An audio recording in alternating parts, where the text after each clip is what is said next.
Assalamualaikum warahmatullahi wabarakatuh. Selamat datang di kelas Statistika dan Desain Eksperimen.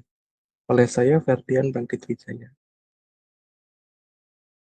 Berikut referensi yang akan kita gunakan untuk pembelajaran kita kali ini. Yang pertama, karangan dari Walpole dan Myers dengan judul Probability and Statistics for Engineers. Yang kedua, karangan dari Montgomery, judulnya Design and Analysis of Experiment. Baik, untuk pertemuan kita kali ini, kita akan membahas terkait dengan Introduction to Statistics, atau pengenalan terhadap statistika. Jadi nanti kita akan belajar tentang apa itu statistika, ya, perbedaannya dengan statistik, populasi, parameter, error, dan lain sebagainya. Kenapa kita mempelajari statistika? Nah, jadi statistika itu tidak hanya dipelajari di program studi statistika saja. Nah, namun di berbagai disiplin ilmu, statistika ini juga berguna, khususnya nanti untuk rekan-rekan mahasiswa ketika tugas akhir. Ya, jadi saat tugas akhir nanti banyak metodologi statistika yang akan dipakai. Mulai mulai dari bagaimana cara mengambil data, ya, kemudian menganalisa data itu sendiri, itu pakai metode statistika. Kemudian bagaimana cara membuat grafiknya, cari rata-ratanya, mean, median, dan sebagainya, dan kemudian sampai di paling ujung adalah rekomendasinya, ya, atau insight. Mengapa statistika itu penting? Ya, statistika itu sendiri, kalau kita ilustrasikan pada gambar ini, gitu ya, jadi ada orang yang memasak, gitu ya, memasak sup daging, gitu ya. Katanya ini memasak sup daging.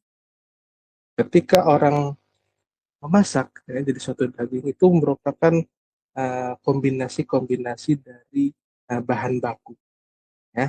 Jadi kalau kita ilustrasikan bahan baku dari suatu masakan, misalkan ini soto atau sop daging. Ya. Kalau sop daging itu kan terdiri dari uh, garam, ya, kemudian air, kemudian dagingnya itu sendiri, sayur-sayuran, ya, dan bumbu-bumbu lain, ya, terus belum piringnya, kemudian sendoknya, baskomnya, dan lain sebagainya. Ya. Ketika kita ingin memakan satu persatu, air kita minum sendiri, ya, garam kita makan, ya, dagingnya kita makan sendiri. Ya. Nah, itu tidak akan menjadi makanan yang lezat atau makanan yang enak. Oleh sebab itu, perlu adanya resep, ya, perlu adanya resep untuk mengkombinasikan seluruh bahan baku dan dimasak sesuai resep sehingga menghasilkan sup daging yang sangat enak. Ya. Nah, itu ilustrasi sederhana dari statistik. Ya. Bagaimana bahan baku tadi itu contohnya adalah data-datanya. Ya. Data-datanya itu berasal dari manapun dan dalam bentuk apapun.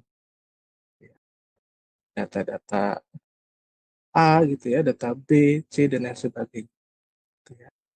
Statistika itu sendiri itu adalah metodologi atau ilmu. Kami mempelajari tentang bagaimana cara mengambil data yang benar, ya. Ketika kita uh, memasak, gitu ya. Nah, masaknya apa dulu, gitu ya? Sup daging, misalkan. Tadi bahan baku yang kita pakai adalah bahan baku yang, gitu ya. Jangan sampai kita mengambil data yang tidak sesuai, gitu ya. Tidak sesuai dengan resep yang kita akan masak. Data yang diambil sudah benar, kemudian dianalisa, analisanya sesuai dengan resep, gitu ya. Resepnya adalah macam-macam metodologi, ya, metodologi statistika yang dipilih, gitu ya, sesuai dengan keilmuannya, ya, dimasak sesuai resep, hasilkan suatu masakan yang siap dihidangkan ke customer, gitu ya, atau konsumen, yang merupakan suatu insight, gitu ya, insight atau rekomendasi.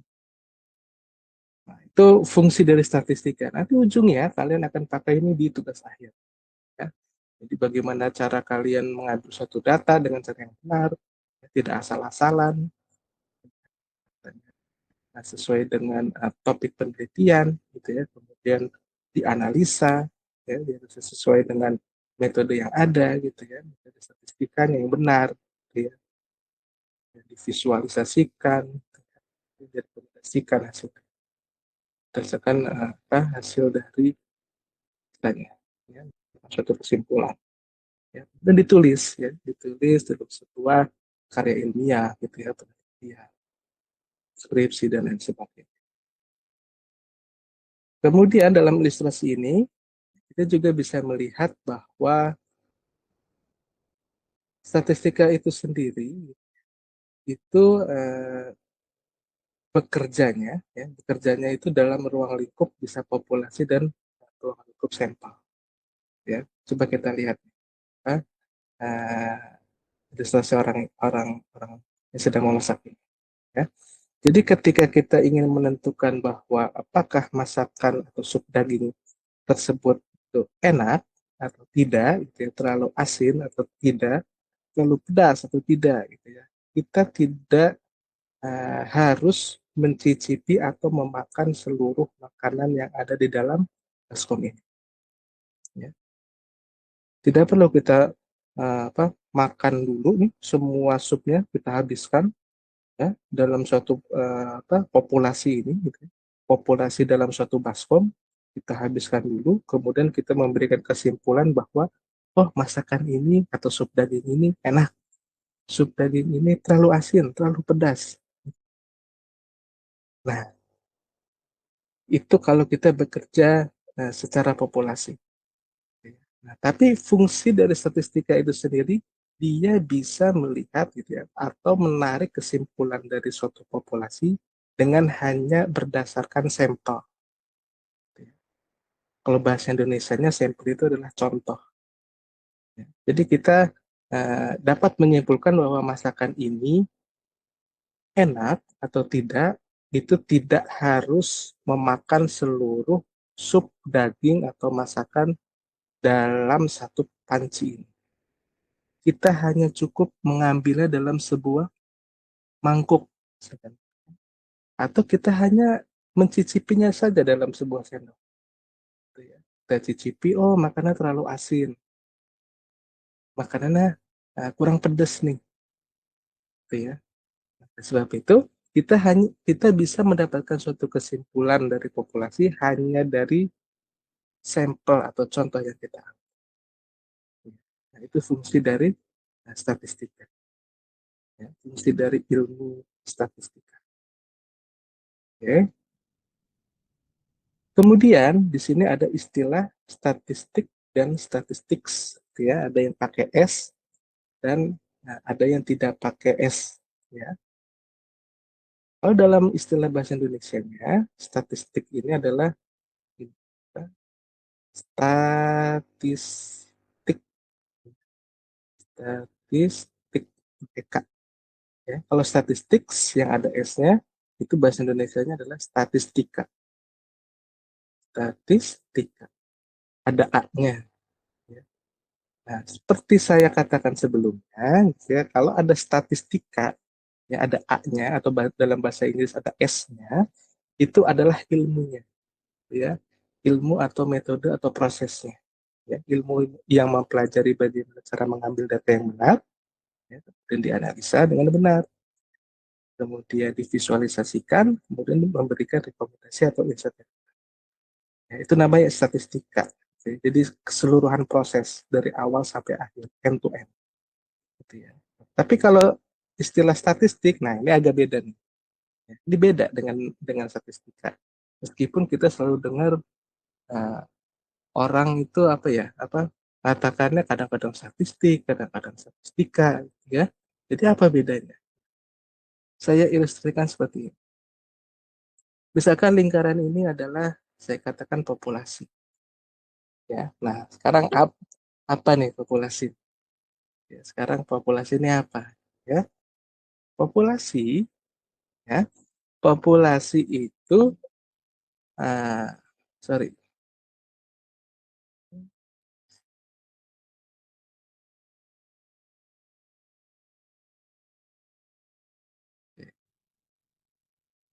populasi,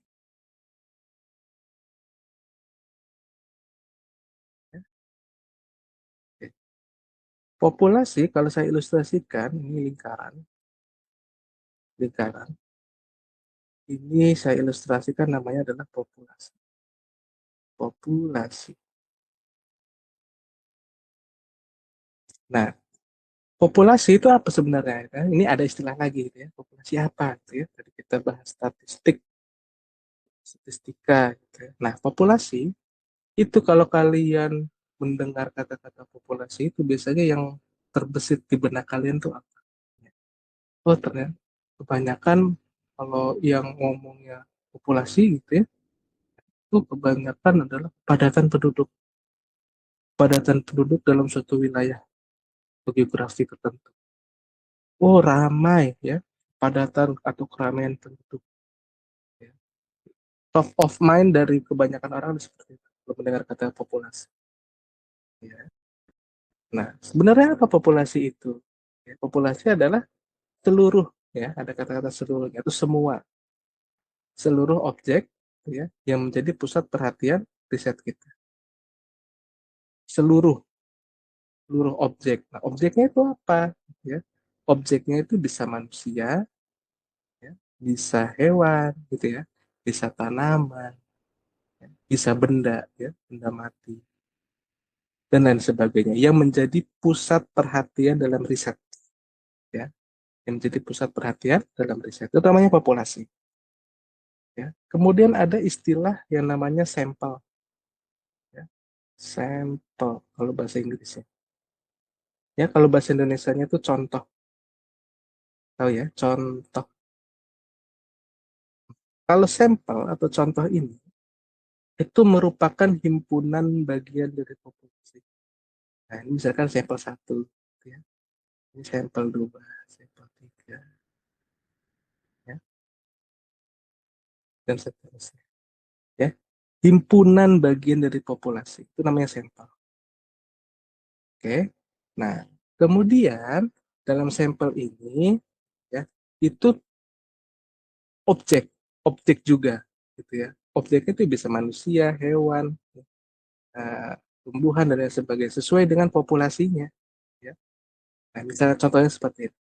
Ketika saya ingin melihat rata-rata seluruh IPK ya, dari kampus A, ya, mahasiswa dari kampus A.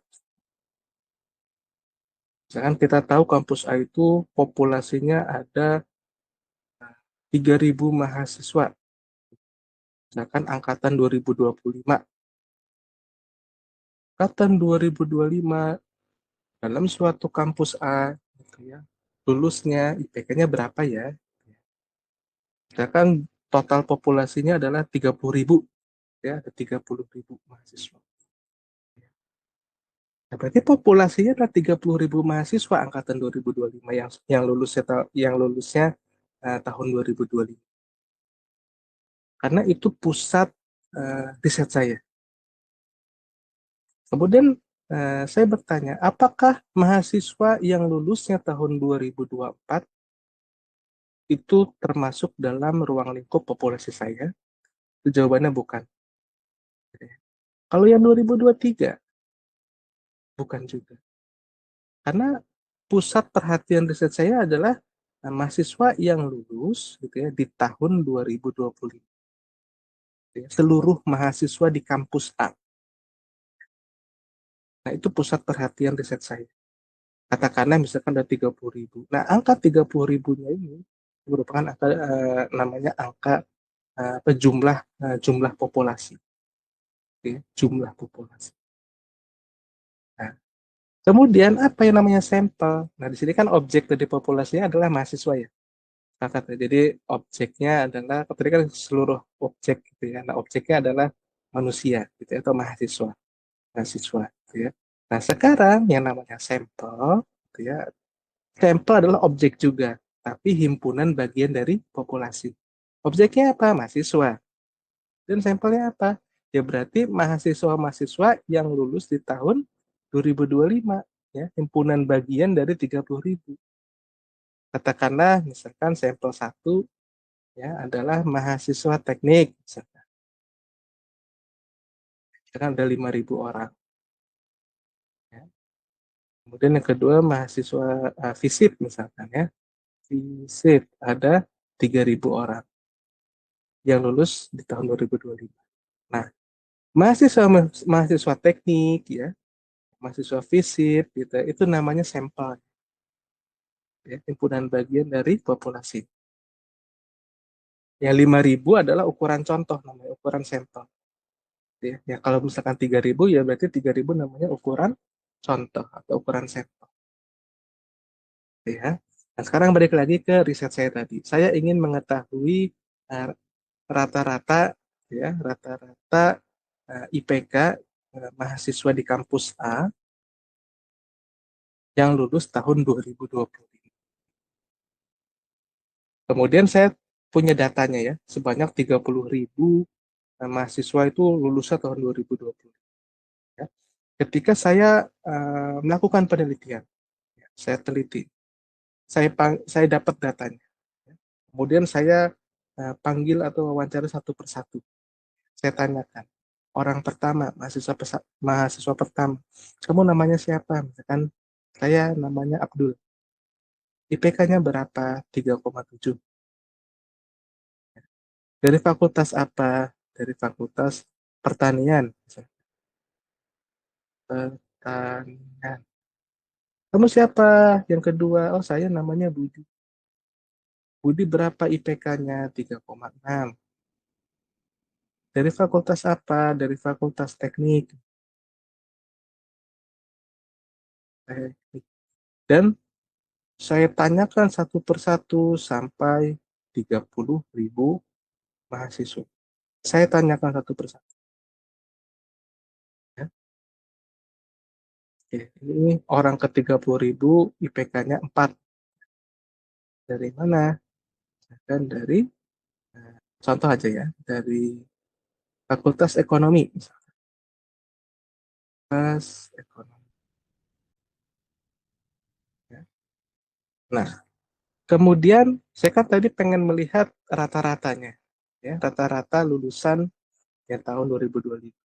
Ya. Kemudian ya bisa ya cara mencari rata-rata ya. Rata-rata dari 3,7, ya, 3,6, dan seterusnya sampai 4. Ya. Ini saya rata-ratakan ke 30.000 mahasiswa tadi. Misalkan didapatkan nilai IPK-nya ya, adalah 3,5 misalkan. Ya. Nah, angka 3,5 itu apa namanya? Ya. Angka 3,5 itu namanya parameter. Parameter. Jadi apa parameter itu gitu ya? Parameter adalah skor gitu ya atau angka gitu atau nilai ya. Nilai yang dihasilkan dari hasil pengukuran dari suatu populasi. Populasi ya, itu namanya parameter. Karena saya tanyain satu-satu tuh ya, ke 30.000 orang ini gitu ya, saya tanyain satu-satu. Itu namanya parameter. Hasil pengukurannya dari populasi adalah parameter ya. Nah, kemudian saya ada kendala. Saya nggak punya banyak waktu untuk penelitian ini. Ya, udah deadline. Oh, ini harus lulus saya ini. Gitu ya. Saya nggak mungkin untuk meneliti 30.000 orang. Atau enggak saya tidak mempunyai biaya yang cukup atau tenaga surveyor yang cukup. Oleh sebab itu, saya ingin bekerja di dalam ruang lingkup sampel. Ya. Saya mau bekerja dalam ruang lingkup sampel atau contoh.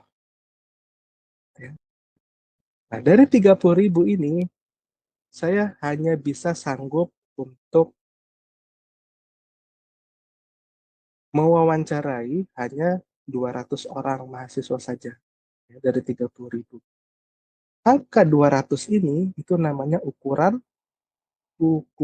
contoh ya, atau ukuran sampel. Kalau 30.000 tadi adalah ukuran populasi. Jumlah populasinya, kalau ini jumlah sampelnya gitu ya 200. Kemudian saya panggil satu persatu ya menjadi sampelnya. Nah, ini harus acak ya. 200 ini harus acak. Ya. Karena untuk apa? Untuk uh, agar ini representatif. Gitu. Sampel yang saya ambil itu mewakili dari populasi. Gitu. Jangan sampai 200 ini orang teknik semua, gitu ya. Atau orang pertanian semua, orang fisip semua, atau enggak laki-laki semua 200-nya itu. Jadi seperti itu ya. Jadi 200 ini secara acak ya, 200 ini. Nah, misalkan saya panggil ya, orang pertama, mahasiswa pertama, kamu siapa namanya? Nama saya adalah Doni. Ya. Doni.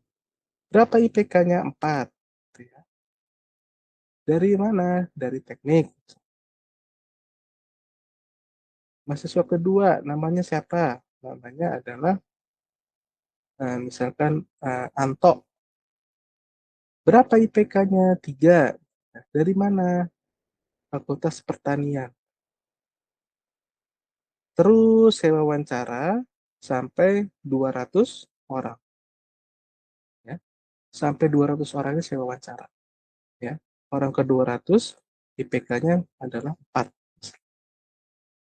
Ya. Kemudian saya rata-ratakan. 200 orang itu IPK-nya saya rata-ratakan. Kemudian saya dapatkan nilai IPK sampel saya adalah 3,6. Ya. Angka 3,6 ini itu dinamakan statistik.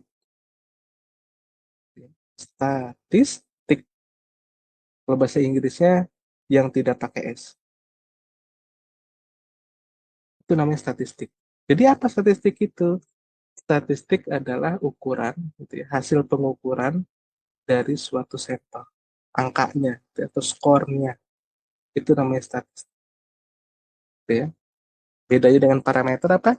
Kalau parameter adalah hasil pengukuran dari populasi, kalau statistik adalah hasil pengukuran dari contoh atau sampel. Ya. Nah, ini perbedaan antara statistik, parameter, sampel, dan populasi. Oke, sekarang apa bedanya ketiga gambar ini? Gambar satu, gambar dua, dan gambar tiga. Nah ini waktu 2024 ya, waktu pilpres, ya waktu pilpres kemarin. Nah gambar satu ini ada kata-kata namanya survei elektabilitas. Yang kedua ada quick count, yang ketiga adalah real count. Ya. Nah, sekarang apa perbedaannya? Ya. Yang pertama dari sisi waktu, dari sisi waktu. Ya. Kalau survei elektabilitas itu dilaksanakan sebelum pencoblosan. Ya. Kalau quick count itu saat pencoblosan, kalau real count itu setelah pencoblosan. Ya. Itu apa? Perbedaan pertama, ya, waktunya. Ya. Yang kedua, ya, yang kedua apa yang membedakan dari ketiga gambar ini? Yang kedua, sekarang kita lihat ini. Kita bekerja dalam ruang lingkup sampel atau contoh atau populasi. Ya, kita bekerja di ruang lingkup sampel atau populasi. Ya, kalau kita lihat gambar satu, ya, survei elektabilitas, gitu ya. Kira-kira ini hasilnya, ya, hasil yang didapat itu merupakan penelitian yang melibatkan sampel atau seluruh populasi, ya, se-Indonesia Raya atau hanya beberapa orang saja yang ditanyakan terkait dengan elektabilitas. Ya, coba kalian ingat-ingat, apakah kalian pernah disurvei ya, terkait dengan popularitas suatu paslon tertentu? Pernah atau tidak gitu ya? Kalau tidak pernah, oh berarti saya tidak kebagian nih, gitu ya, menjadi objek penelitian. Gitu. Nah, coba tanyakan temannya nih, kamu pernah nggak? Kamu pernah nggak gitu ya? Kalau misalkan banyak yang tidak pernah, gitu ya, itu artinya nah, elektabilitas, angka-angka di elektabilitas pilpres ini merupakan bekerja dalam ruang lingkup sampel. Jadi hanya orang-orang tertentu yang dijadikan sampel, ya. bukan bekerja secara populasi. Ya, jadi gambar pertama ini bekerja secara sampel. Sampelnya apa? Sampelnya adalah ya manusia, ya. Manusia yang mempunyai hak suara, gitu ya, hak suara untuk memilih. Nah, kemudian kalau quick count ini kira-kira bekerja di dalam ruang lingkup sampel atau populasi? Ya, kalau quick count ini yang jelas ya, sampel, sampel atau contoh. Apa yang dijadikan contoh? Yang dijadikan contoh adalah TPS gitu ya. Dijadikan sampel adalah TPS, tempat pemungutan suara. Ya, jadi misalkan eh, anggap ini peta Indonesia, ya, peta Indonesia. Ya.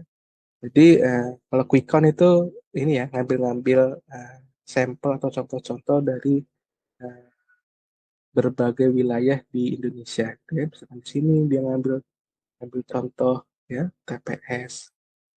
Gitu ya. Di setiap pulau itu biasanya ada contoh-contoh atau sampel-sampel TPS. Ya. Nah, itu namanya quick count. Kalau real count adalah ruang lingkupnya populasi. Jelas ya? Di seluruh TPS yang ada di Indonesia gitu ya, ratusan ribu TPS itu semuanya dihitung suara. Ya, artinya seluruh manusia atau manusia atau orang yang mempunyai hak pilih ya, dalam pilpres itu semuanya dihitung seluruh TPS Indonesia. Ya, itu kalau ruang lingkupnya. Ya, ruang lingkup bekerjanya sampel atau populasi. Nah, kemudian uh, teknik mengambil datanya itu kalau yang pertama, kalau sampel-sampel ini, ya, kalau ruang lingkupnya bekerja dengan sampel, itu namanya disebut survei, gitu ya, teknik ngambil datanya, ya, survei. Survei adalah teknik ngambil data untuk sampel. Kalau untuk populasi, cara mengambil datanya atau tekniknya itu dinamakan sensus, gitu ya. Sensus, ya. Jadi kalau teman-teman pernah dengar gitu ya, ada sensus ekonomi, pertanian, penduduk. Itu artinya seluruh Indonesia, seluruh manusia, seluruh orang itu di sensus semua, ditanyakan satu-satu, diwawancarai satu-satu, diambil data satu-satu, ya. Itu sensus. Oleh sebab itu, lalu ketika kita bekerja dalam ruang lingkup populasi, ya, atau sensus itu biasanya menghasilkan waktu yang uh, lama, ya, jika dibandingkan kita bekerja secara sampel atau survei, ya. Contoh misalnya versus sensus pertanian gitu ya, uh, perekonomian, ya, penduduk itu sampai 5 atau sampai 10 tahun. Ya. Karena kalau misalkan sensus itu dilaksanakan setiap bulan, itu biayanya tinggi banget, gitu ya. Butuh banyak surveyor atau butuh banyak pengambil data gitu ya, itu yang sangat banyak per bulan lagi gitu ya, periode itu akan sangat menguras sumber daya dan biaya dan waktu. Oleh sebab itu biasanya sensus dilaksanakan setiap 5 tahun sekali ya, 10 tahun sekali. Nah, kalau real count itu sendiri kan sampai 2 sampai 3 bulan gitu ya. 2 sampai 3 bulan mendapatkan hasilnya resmi gitu ya dari KPU. Baru keluar tuh ya. Misalkan hari ini nyoblos 2 sampai 3 bulan itu baru keluar nilai hasil real count. Tapi kalau quick count, nah misalkan kita nyoblos jam 9 pagi gitu ya, nah jam 2 siang atau jam 14 itu udah keluar biasanya hasilnya. Ya. Berdasarkan lembaga survei A, ya, hasil dari paslon nomor 1 ya, berapa persen ya, paslon 2, paslon 3 berapa persen. Ya. Nah, itu bisa langsung keluar jam 2 siang ya, atau jam sore gitu ya, itu biasanya langsung keluar. Nah, kemudian kita lihat hasilnya ya. Nah, skornya. Skor atau hasil pengukurannya. Misalkan ya di gambar pertama ya, survei elektabilitas.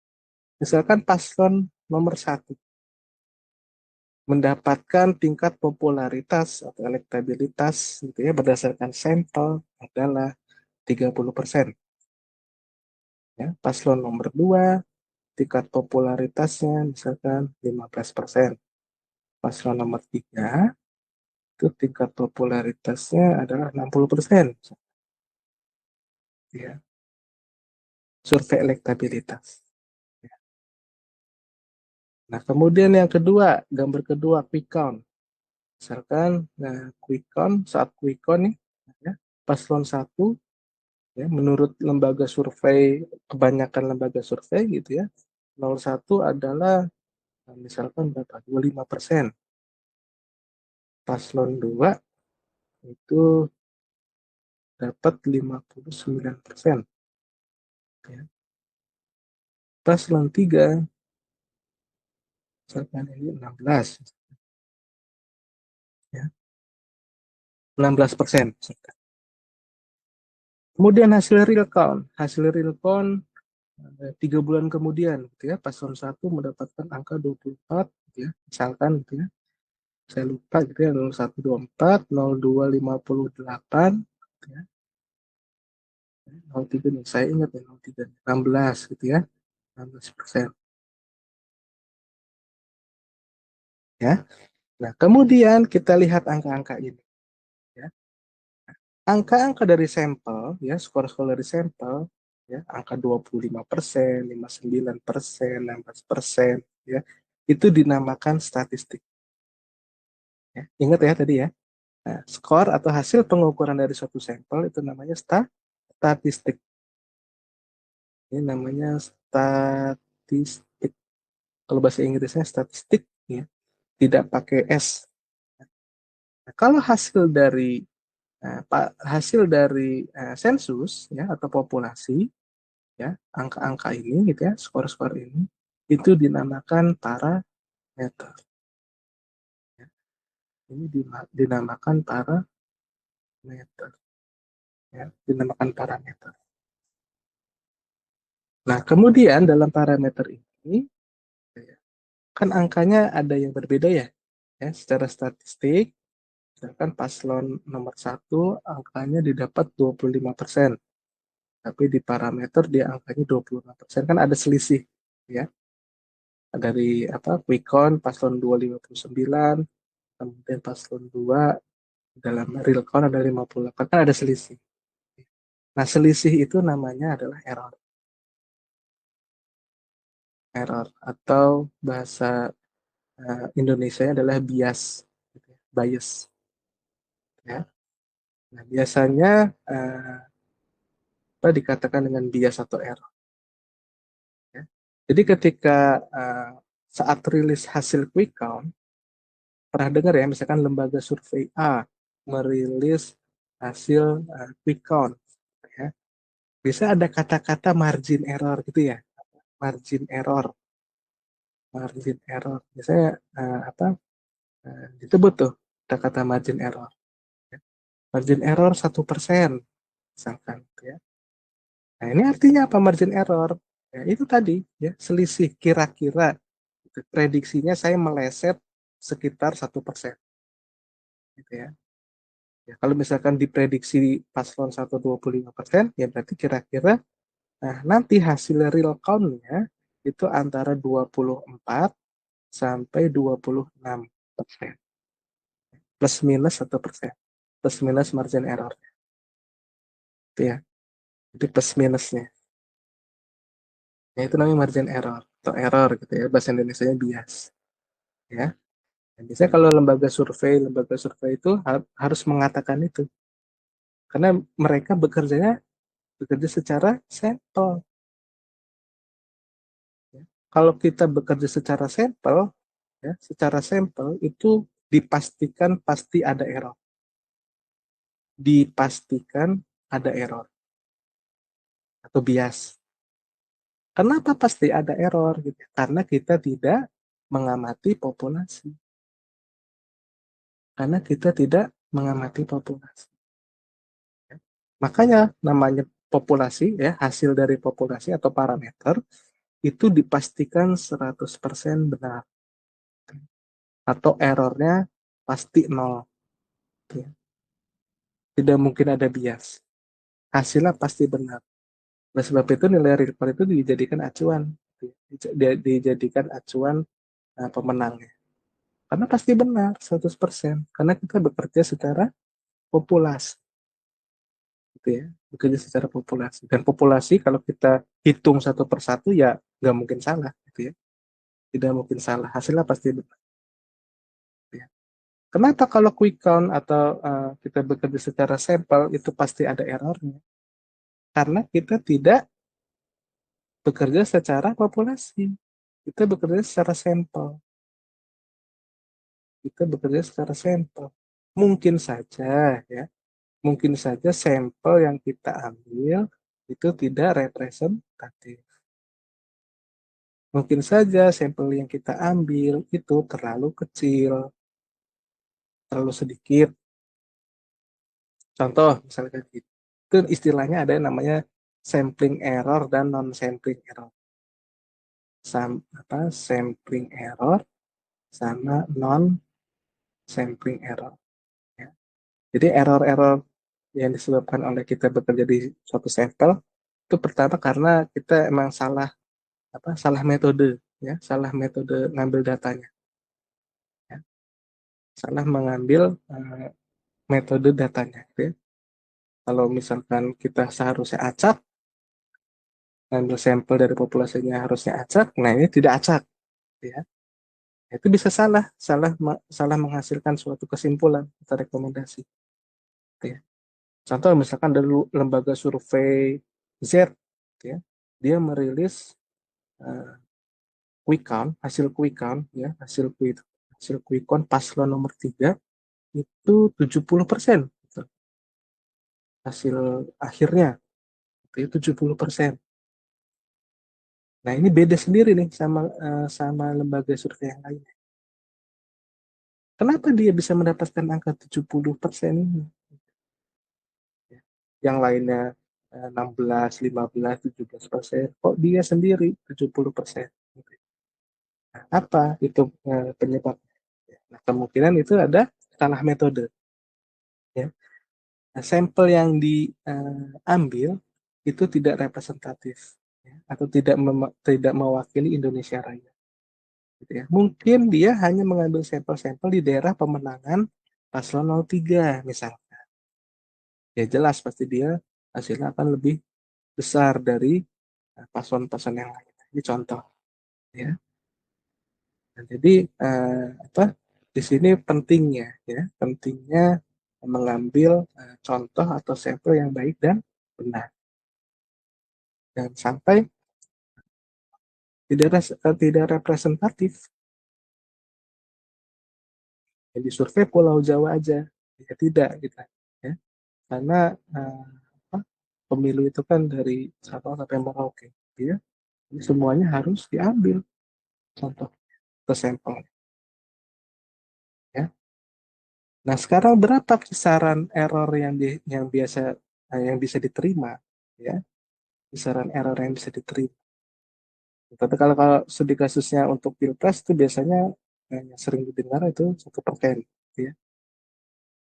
Jadi kalau misalkan errornya itu apa? Errornya lembaga survei dia merilis error sampai 10% gitu ya, atau 20% itu biasanya tidak dipercaya, ya, tidak dipercaya. Biasanya errornya hanya 1% untuk kasus pilpres. Karena kalau misalkan 10%, tadi kan 10% kan plus minus 10 gitu ya. Kalau misalkan paslon nomor 1 diprediksi 25 gitu ya. Nah, berarti kan nanti rentangnya antara 15 sampai 35. 10 ya. 10 iya, 35. Kan rentangnya sangat jauh. Artinya ini meragukan nih, meragukan. Ya. Nah, biasanya kalau dalam studi kasus uh, pilpres itu biasanya plus minusnya 1%, margin error 1% yang bisa diterima. Nah, bagaimana kalau dalam ilmu sosial? Ya? ilmu sosial. Nah, kalau dalam ilmu sosial itu biasanya error yang diizinkan atau yang dapat ditoleransi itu adalah tidak lebih dari 10%. Ya. Tidak lebih dari 10%. Ya semakin kecil errornya semakin bagus. Gitu ya. Tapi tidak melebihi angka 10% kalau ilmu sosial. Kenapa? Kok bisa rentangnya itu bisa lebar? Gitu ya. Karena dalam ilmu sosial itu objek, gitu ya, objek yang diteliti ya, manusia objeknya. Karena manusia mempunyai beberapa karakteristik yang berbeda, gitu.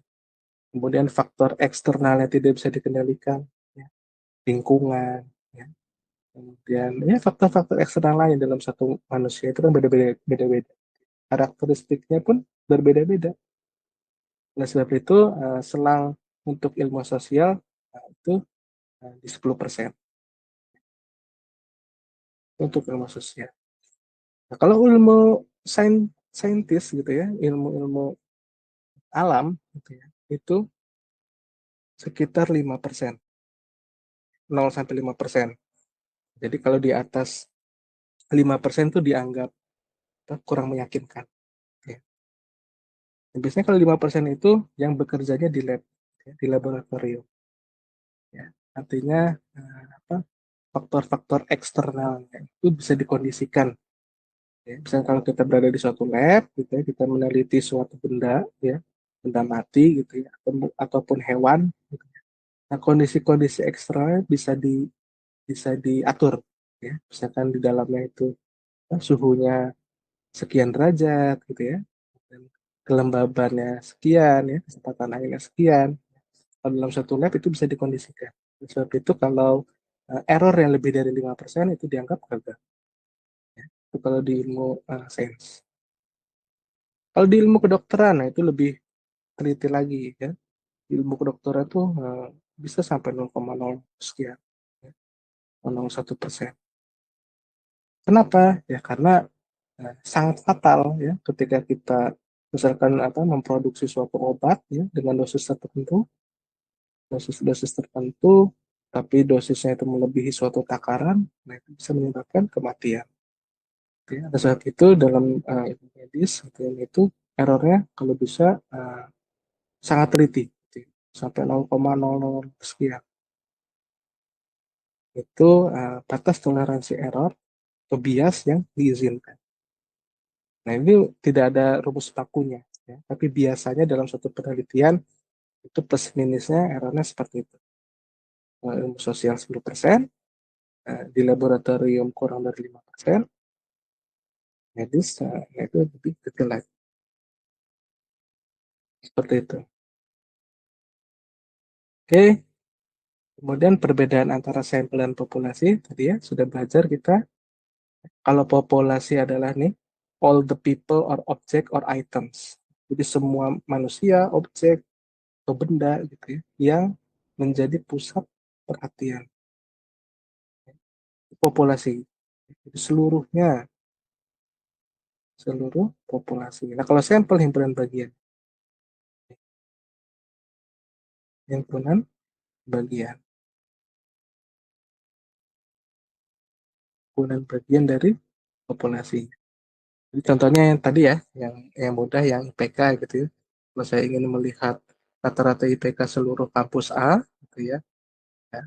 Kampus A yang lulus tahun 2025, berarti orang-orang mahasiswa yang lulus di tahun 2005 saya tanyain semua dengan populasi. Kalau sampel ya udah saya ngambil di fakultas-fakultas tertentu saja.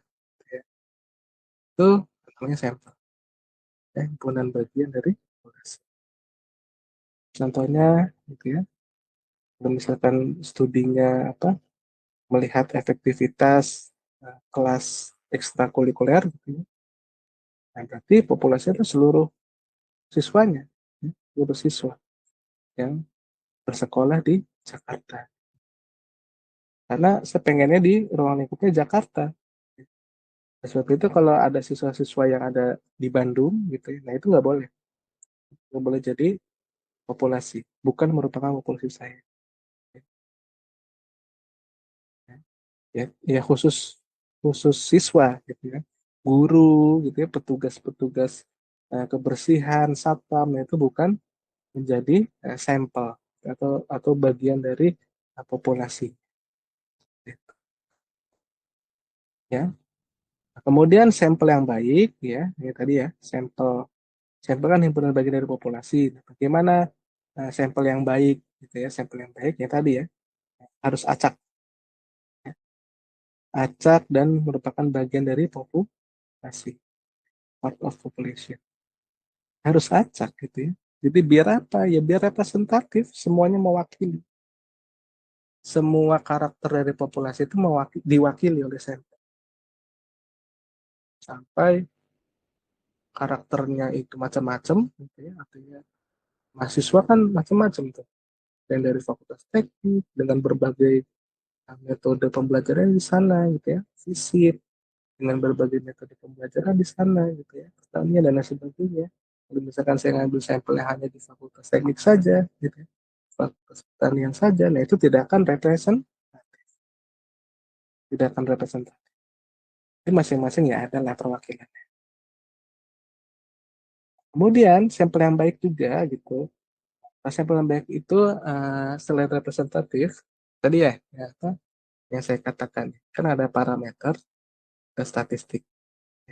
Kalau parameter itu adalah nilai atau skor dari populasi, kalau statistik skor dari sampel. Ya. Sampel, ya, jumlah sampel, ya, ketika jumlah sampel saya perbesar, semakin banyak sampel yang saya ambil, mendekati jumlah parameter, nilainya akan semakin akurat. Nilai statistik akan mendekati nilai parameter. Iya dong, ya kan? Karena objeknya yang kita teliti itu semakin banyak, semakin mewakili, semakin representatif. Kalau bisa semua saya teliti. Nol kesalahan saya. Sangat akurat. Jadi semakin banyak saya ngambil sampel, kan semakin akurat nilai statistik saya. Tapi kendalanya apa? Kenapa nggak saya ambil aja semua gitu ya, populasi? Nah ini kendalanya. Ya. Kenapa saya tidak meneliti seluruh populasi aja? Gitu ya. Karena nol errornya. Pasti akurat, pasti benar. Kenapa saya membutuhkan sampel? Karena keterbatasan resources. Sumber dayanya terbatas. Uangnya terbatas. Contoh misalkan tadi ya, saya mau meneliti 30.000 orang. Ya. 30.000 mahasiswa yang lulus tahun 2020. Mau saya tanyain satu-satu IPK-nya. Nah, satu orang kalau saya wawancara, misalkan ada hadiah, gitu ya, voucher GoPay misalkan ya, 50.000. Karena kan sudah meluangkan waktunya ya untuk diwawancara. Ya. Nah, kalau 30.000 orang, berapa uang yang harus saya keluarkan? Belum transportnya, belum uang makanan, dan lain sebagainya. Keterbatasan. Kemudian surveyornya, ya, atau yang ambil data, terbatas orang. 30.000 orang atau mahasiswa ini tersebar di berbagai wilayah geografi. Ya. Ada yang di Jakarta, ada yang di Banten, ada yang di Sulawesi, ada yang di Kalimantan, ada yang di Aceh, ya, di Sumatera, Medan, dan lain sebagainya. Di Padang. Kalau misalkan saya mau tanyain satu-satu gitu ya, nah itu berapa orang surveyor yang akan saya butuh? Banyak. Oleh sebab itu, tidak mungkin untuk meneliti populasi. Ya, kenapa saya hanya membutuhkan sampel? Ingat ya, berarti ya, ya apa yang sampel sama populasi yang ilustrasi orang masak tadi gitu ya, atau quick count. Jadi tidak harus sampelnya itu besar untuk menghasilkan kesimpulan yang sesuai dengan populasi. Gitu ya. Yang tadi ya, meskipun baskomnya gede banget, kita hanya ambil sedikit ukuran sampel, itu sendok, wah ini terlalu pedas, terlalu asin. Ya. Padahal yang kita ambil sedikit sampel. Ya. Kenapa? Karena kita ngambilnya secara acak, representatif, ya, diaduk, ya, terus kita cicipin. Itu mewakili populasi. Dan kan quick count tadi gitu ya. Ya berapa banyak ya TPS si Indonesia Raya. Gitu ya. Lembaga survei paling 200-300 TPS yang dijadikan sampel. Tapi hasilnya akurat ya. Jadi biasanya hasilnya itu wah udah kalau udah menang quick count biasanya menang nih gitu ya paslonnya. Biasanya menang. Ya karena akurat, metodenya benar, sampelnya representatif. Tidak harus jumlah sampelnya itu mendekati jumlah populasi. Gitu. Ya. Itu menariknya statistika. Gitu ya. Hanya dengan sampel kecil, ya, tapi bisa mengetahui nilai parameternya, nilai real count-nya. Ya. Oke, balik lagi kenapa kita membutuhkan sampel. Yang kedua, karena time, waktunya. Ya. Kalau tadi waktu real count 2-3 bulan. Gitu ya. Kalau sensus penduduk ya 10 tahun sekali gitu ya. Lama gitu ya. Sedangkan tugas akhir kita deadline gitu ya, harus lulus. Kalau nggak lulus kita bayar UKT lagi. Itu kita ya jangan sampai kita meneliti populasi. Sama sampel. Pakai sampel aja, pakai statistik aja. Karena dengan statistik yang baik, ya, metodenya benar, cara ngambil datanya benar, ya, representatif, gitu ya, dia akan bisa menghasilkan kesimpulan yang mendekati parameter. Nah, kemudian terkadang observasi itu bersifat merusak, sifatnya merusak. Contoh, misalkan sini ada mobil, ya, ada mobil. Misalkan kalian tahu ya apa pabrik otomotif, ya, pabrik otomotif yang menghasilkan produk, ya, produk mobil, ya. Kan kalau dari pabrik itu tidak mungkin langsung dijual, ya, di konsumen, ya, harus melalui proses QC, quality control. Ya. Jadi apa benar mobil yang sudah diproduksi itu sudah standar, ya, airbag sistemnya berfungsi dengan baik atau tidak, bannya gimana nih kalau dijalankan di berbagai jenis jalan, gitu ya, apakah berfungsi atau enggak, ya, uji tabrak, ketika ini ditabrak bodinya langsung penyok atau enggak, gitu ya, dari depan, dari belakang, dari samping, kekuatan kacanya, ya kan harus diuji. Ketika kita bekerja secara populasi, contoh, ada pabrik mobil menghasilkan produk mobil, misalnya. Mereka ingin mengetahui kekuatan atau sistem airbag sistemnya itu bekerja dengan baik atau tidak. Gimana cara kita mendapatkan datanya? Cara mendapatkan data apakah airbag sistem itu bekerja dengan baik atau tidak? Itu dengan cara menabrakkan mobil, ya, misalkan ke tembok gitu ya, diuji tabrak, diuji tabrak. Pada kecepatan berapa, kecepatan kilometer per jam berapa, mobil itu akan mengeluarkan airbag system. Entah di kecepatan 80 kilometer per jam. Itu kan harus dicobain. Mobilnya dihancurin, ya, ditabrakin, tabrak, gitu ya, tabrak, tabrak. Kalau kita bekerja di populasi, artinya semua mobil itu ditabrakin.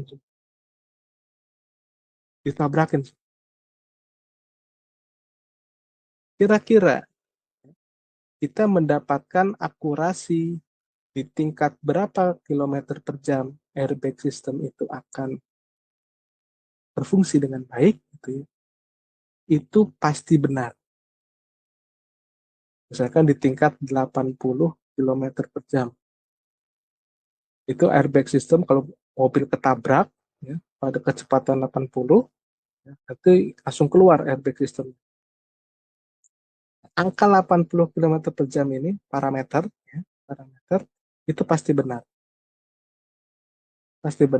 no error. Tapi masalahnya mobilnya hancur semua, gitu ya. Mobilnya hancur semua. Jadi apa yang mau kita jual, ya? Pabrik itu mau jualan apa? Mobilnya udah dihancurin semua, di QC semua, ya. Memang benar ininya akurat, nilai parameternya akurat. Tapi produknya habis, gitu ya. Nah, oleh sebab itu paling kita bekerjanya secara sampel. Ya, paling 5 mobil yang ditabrakin, 10 mobil yang ditabrak untuk mendapatkan akurasi statistiknya. Itu contohnya, kadang-kadang observasi itu bersifat merusak. Ya. Nah, kemudian ada dalam dunia pertanian, ya, dunia pertanian. Misalkan ada produk baru nih, pestisida, ya, pestisida untuk membunuh hama, ya, membunuh hama hama tanaman. Ya. Nah, kita belum tahu nih kualitas dari pestisida ini apakah bagus atau enggak. Ya. Kalau kita bekerja secara populasi, ya, secara populasi, kita semprotin nih semua pestisida di semua lahan kita, disemprotin. Kalau pestisida kita bagus, ya berarti semua hama ya dalam satu lahan kita ini semuanya berhasil, bagus. Ya, tapi kalau jelek pestisidanya, kualitasnya buruk, ya bukan hamanya yang mati gitu ya, tapi tanaman kita yang mati semua, ya, mati semua. Oleh sebab itu, ya jangan populasi gitu ya. Kita bekerjanya di sampel. Ya, misalkan di lahan sepetak ini ya, kita coba pestisida baru ini di lahan sepetak ini. Kalau misalkan pestisida ini bagus, hama-hamanya mati, tanamannya hidup, berarti bisa kita aplikasikan ke lahan lain. Tapi kalau pestisida kita jelek, ya kan? Nah, berarti yang mati hanya tanaman kita yang mati hanya sebagian kecilnya. Lahan yang lainnya atau tanaman lainnya terselamatkan. Ya. Itu pentingnya kita bekerja secara sehat. Manfaatnya. Kadang-kadang observasi itu merusak, kadang-kadang merusak. Nah, kemudian yang terakhir itu adalah impossible to observe. Ya. Jadi mustahil, sesuatu yang mustahil. Ya nggak bisa kita mengamati seluruh populasi.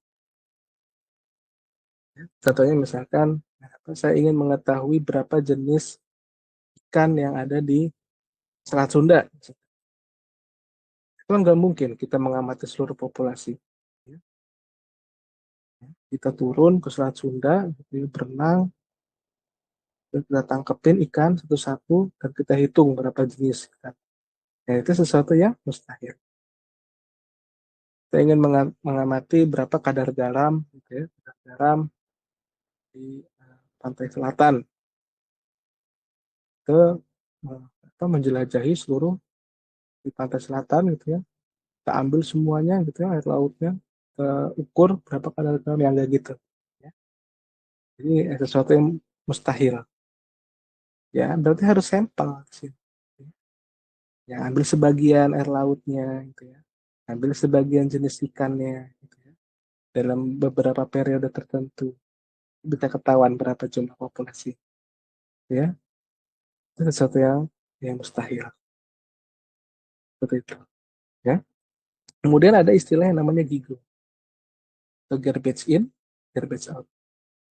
Nah, garbage in, garbage out itu tadi ya ilustrasi ini ya, ilustrasi apa orang memasak, ya, orang memasak. Nah, ketika kita ingin melakukan memasak sup daging, gitu ya, tapi kita bahan bakunya itu asal-asalan, bahan bakunya tidak sesuai dengan resep, ya, mau buat sup daging, tapi di dalamnya itu nggak ada garamnya, gitu, nggak ada gulanya, malah malah bahan baku yang lain gitu yang dimasukkan. Nah, itu pasti akan menghasilkan kesimpulan yang sama. Ya. Jadi input, output, ya, ini metodenya, tengah-tengah. Ketika sesuatu atau data yang kita masukkan salah atau sampah, mau secanggih apapun di tengah-tengah sini, mau secanggih apapun metode yang akan kita pakai, metode statistik yang kita pakai, pasti akan menghasilkan output atau hasil atau rekomendasi atau insight yang sama. Kalau datanya salah, ya, datanya sudah salah, mau pakai metode secanggih apapun pasti menghasilkan hasil yang sama. Garbage in, garbage out. Nah, sebab itu, nah itu harusnya datanya benar gitu ya. Dimasukkan sini, diolah dengan cara yang benar, pasti akan menghasilkan kesimpulan yang benar. Ya, nah, ini istilah garbage in, garbage out. Jadi output itu tergantung inputnya.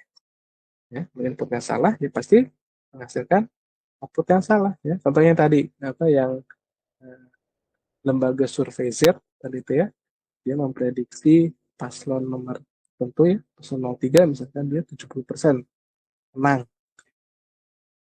karena dia memasukkan data yang salah. Ya, memasukkan data yang salah. Nah ini hati-hati. Ya, garbage in, garbage out.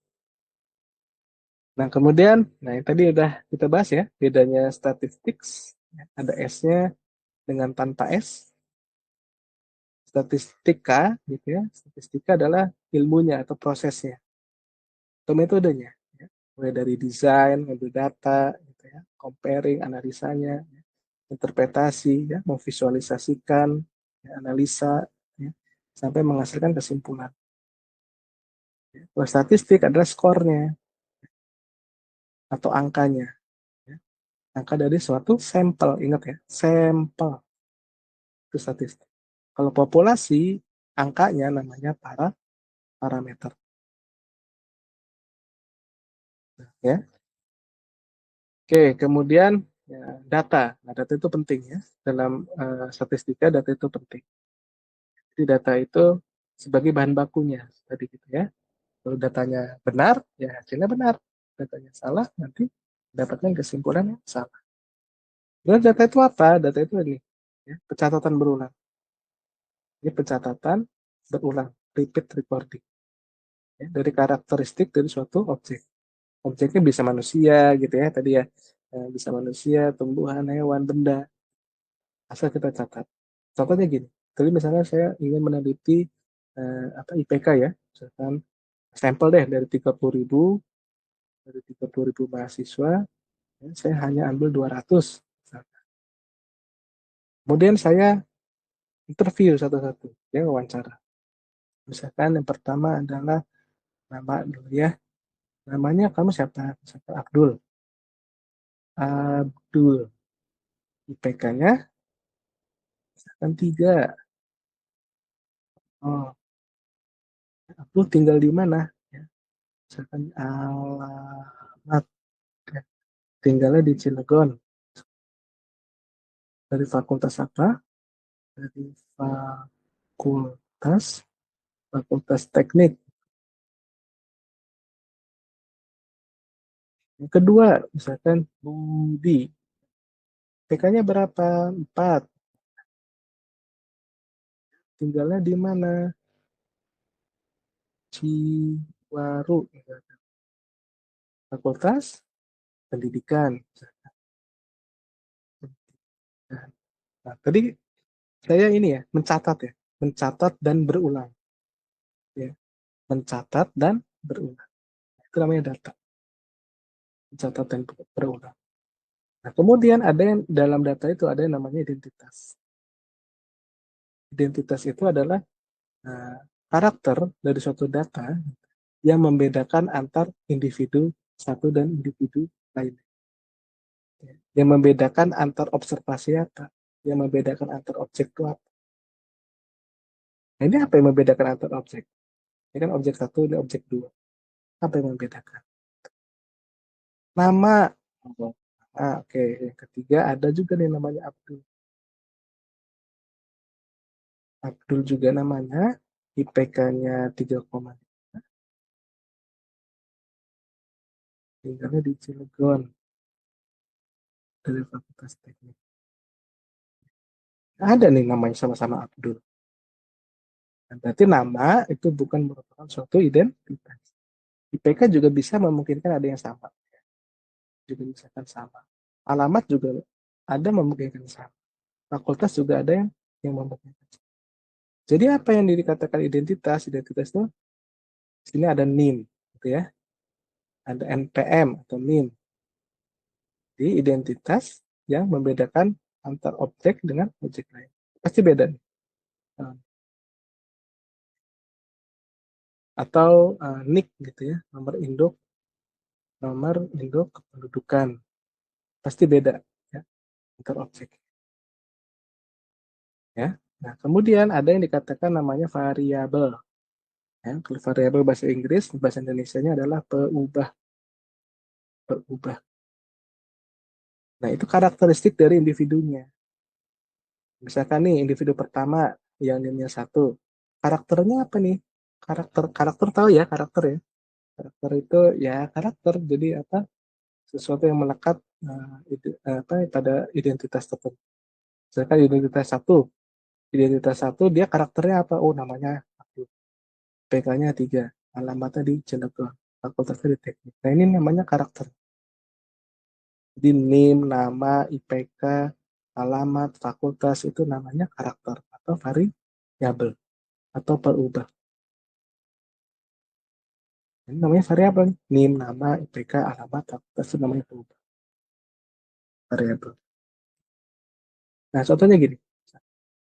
Ya, ada 10. Ini contohnya NIM ya. Ada 10 identitas ya, yang belakangnya 1, belakangnya 2 gitu ya, linknya belakangnya 3 dan 10. Dia akan ada 10 identitas. Ya.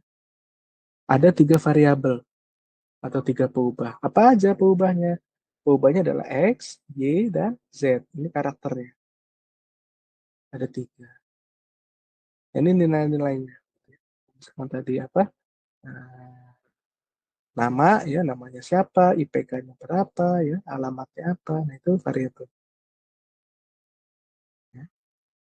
Nah, kalau datanya seperti ini, data yang belum diolah, data yang belum diolah, artinya data yang belum diapa-apain gitu ya, belum dibuat grafik, yang belum dihitung statistiknya atau rata-rata min median modusnya, bentuknya masih baris dan kolom. Itu namanya adalah raw data. RAW, raw data. Bahasa Inggrisnya ya, bahasa Indonesia adalah data mentah. Data mentah. Itu namanya raw data. Data uh, yang belum di apa? Yang belum dianalisa. Itu namanya raw data. Oke, kemudian statistik ya, atau bahasa Indonesia adalah statistika. Itu metodenya, jadi ya, metode mulai dari ambil data ya sampai menghasilkan satu kesimpulan. Ambil datanya bermacam-macam ya, bisa bisa dengan cara observasi, ya, bisa dengan cara diukur, hitung, ya. Kemudian bisa eksperimen, bisa menggunakan eksperimen atau trial and error. Kemudian dalam ruang lingkup statistika, ilmu statistika itu sendiri itu dibagi menjadi 2 ilmu besar, ya. Jadi deskriptif sama inferensia. Ya. Jadi bedanya apa gitu ya? Nah, kalau statistika deskriptif ya, itu tujuannya ya, namanya juga deskriptif, berarti ingin menggambarkan kondisi dari datanya, ya. Menggambarkan kondisi dari datanya. Nah, biasanya bagaimana cara menggambarkannya, mendescribe gitu ya, atau mendescribe atau menggambarkan datanya? Itu biasanya dengan cara apa, rata-rata itu ya, yang biasa dikenal gitu ya. Oh, rata-rata beratnya eh, 30 kilo misalkan. Rata-rata beratnya misalkan 30 kilo.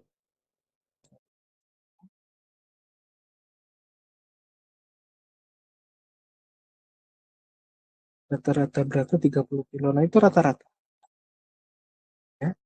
Nah, kemudian terkadang ada namanya varian ya, atau ragam ya, ragam standar deviasi berapa gitu. Kemudian distribusinya ya, distribusi normal atau enggak dan lain sebagainya. Berapa mediannya, berapa modus gitu ya. Berapa kuartil gitu ya. Satunya berapa persentilnya. Atau bisa juga dalam bentuk grafik ya, grafik line ya. Kemudian grafik dot ya, dot plot, bisa juga grafik pie chart gitu ya, pie chart gitu ya, histogram, bisa. Ini kan sama-sama menggambarkan kondisi data ya. Bisa bar chart, diagram batang, bisa bentuknya box plot, bisa diagram pencar. Tahu ya diagram pencar itu diagram apa bahasa Inggrisnya ya, uh, scatter plot gitu ya, scatter plot. Nah, ini tujuannya sama sih, yaitu mendeskripsikan data. Oh, datanya normal. Oh, ternyata datanya paling banyak adalah di sekitaran range ini. Paling sedikit, paling banyak ini ya, di range antara IPK-nya 3,5 sampai 3,7 misalkan. Ya. Nah, membuat grafik itu salah satu cara untuk mendeskripsikan data. Mencari rata-rata, min, median, modus, variasi, ragam, ya, standar deviasi. Itu salah satu cara menggambarkan suatu data. Yang simple, deskriptif itu adalah simple. Nah, bedanya dengan inferensia, ya, inferensia itu sudah melakukan proses uh, ilmu peluang di sana, ya, atau ada signifikansi statistiknya, statistical signifikansi. Jadi misalkan apa tes hipotesis, ya, hipotesis testing. Misalkan dalam suatu pabrik kita menghasilkan dua produk baja misalkan, ya, baja kawat misalkan, ya, misalkan dengan kualitas produk dalam negeri lokal itu menghasilkan daya tarik misalkan sampai 3 ton. Kalau untuk bahan bakunya impor gitu ya, dari luar negeri itu menghasilkan produk misalkan daya tariknya 3,5 ton. Nah, ini kan dua jenis produk yang berbeda gitu ya, dihasilkan dari dua bahan baku yang berbeda gitu ya. Nah, kalau di statistika deskriptif yang tadi ya, oh ternyata produk A, ya, ini katakan ini produk A, kalau bahan baku lokal gitu ya, itu menghasilkan daya tariknya 3 ton. Kalau produk B gitu ya, itu dengan uh, bahan bakunya impor gitu ya, itu menghasilkan daya tarik atau daya tekannya ya, 3,5 ton. Itu deskriptif. Tapi kalau udah inferensia, ya, dia sudah bisa membandingkan. Nah, bisa diuji. Ya, apakah sama kualitas produk A dan B ini? Sudah mulai ke prediksi. Ya. Prediksi, menguji, gitu ya, peluang. Nah, itu maksudnya statistik inferensi. Itu akan dipelajari. Ini belum tentu beda 3 ton dan 3,5 ton. Ini bisa jadi sama. Sebenarnya sama aja kualitasnya. Nanti ini akan kita uji. Namanya hipotesis testing. Kita uji hipotesis. Ini ranahnya di statistik inferensi. Itu ya. Tuh. Inferensia itu to make conclusion. Untuk menghasilkan suatu kesimpulan. Ya. Tapi kalau deskriptif hanya summarize. Hanya ya mensummarize. diringkas gitu ya, diringkas, menggambarkan, describe. Gitu ya. Sudah make prediction untuk inference. Ya. Itu perbedaannya. Ini deskriptif ya, cara menggambar pie chart gitu ya, 30%, oh ternyata growth-nya berasal dari sosial media, misalnya penjualan produk lebih banyak dari sosial media misalnya. Ya. Itu kalau internal apa inferential statistik, nah itu udah mulai peluang konsep. Ya. Ketika 20% gitu ya, berapa peluang untuk misalkan produk tertentu terjual. Ya. Gimana peluangnya kalau 30%? Nah ini contoh-contoh inferensi. Ini sama gitu ya, perbedaannya ya, use probability, sekali lagi ya, dalam membuat kesimpulan ya, hipotesa atau memprediksi. Lagi-lagi deskriptif hanya yang mudah-mudah ya, describe saja, describe saja yang mudah-mudah. Ya. Membuat grafik, chart, table, ya, statistik. Nah, oke, demikian pembelajaran yang kita lakukan untuk bab introduction. Mudah-mudahan bisa diterima dengan baik. Cukup sekian. Assalamualaikum warahmatullahi wabarakatuh.